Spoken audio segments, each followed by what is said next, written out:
Bonjour à tous et bienvenue sur cette web-série Les clés de l'épargne. Je vous propose aujourd'hui que l'on traite des fonds patrimoniaux. Nous avons fait appel à Nuno Teixeira, expert en la matière. Nuno, c'est à vous. Bonjour. C'est vrai que la recherche pour l'épargnant du meilleur couple performance-risque lorsqu'il s'agit d'investissement est une chose assez difficile, compte tenu de l'environnement économique qui est toujours incertain, des fluctuations des marchés financiers. Alors, les fournisseurs de solutions d'investissement et d'épargne sont passés progressivement d'une logique de produits à commercialiser, où c'était aux clients de s'adapter finalement au niveau de risque qui était fixé. Et puis, on est passé à une logique finalement d'offre de solutions intégrées où à chaque profil de client, à chaque groupe de clients, on essaye d'offrir une solution qui soit adaptée en termes d'espérance de rendement et de niveau de risque. Alors bien entendu, il y a quand même sur le long terme, et heureusement, une hiérarchie entre les classes d'actifs avec d'un côté les classes d'actifs les plus rémunératrices sur le long terme, mais aussi les plus risquées, et puis de l'autre côté les actifs obligataires, voire monétaires, qui certes apportent le côté défensif à un portefeuille, mais sont aujourd'hui extrêmement peu rémunérateurs.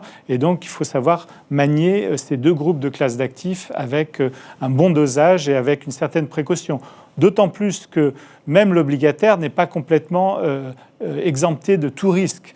En période de remontée des taux d'intérêt, un fonds obligataire peut avoir des pertes en capital.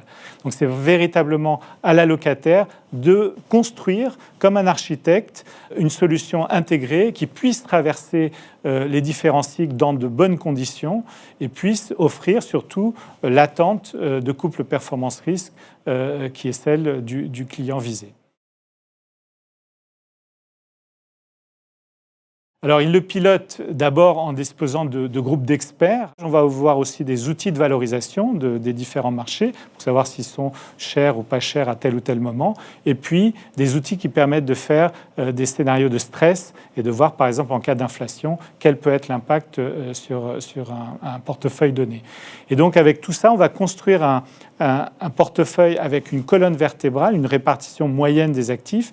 Et puis, autour de ça, on va varier, on va adapter les allocations pour faire en sorte, à tout moment, d'être, si possible, le mieux positionné pour faire face à des vents adverses. C'est ça la gestion patrimoniale, une gestion qui doit être flexible. Et c'est ça qu'on met en œuvre pour les clients. Merci beaucoup, Nuno Teixeira, pour l'ensemble de ces précisions. Nous espérons que cet épisode a répondu pleinement à vos interrogations. Aussi, nous vous proposons d'échanger via le hashtag #CléEpargneFi. Vous avez également à votre disposition le site internet Vision Patrimoine. Et évidemment, prenez rendez-vous avec votre conseiller et ce fera un plaisir que de vous conseiller de manière personnelle et de vous accompagner dans la durée. À très bientôt.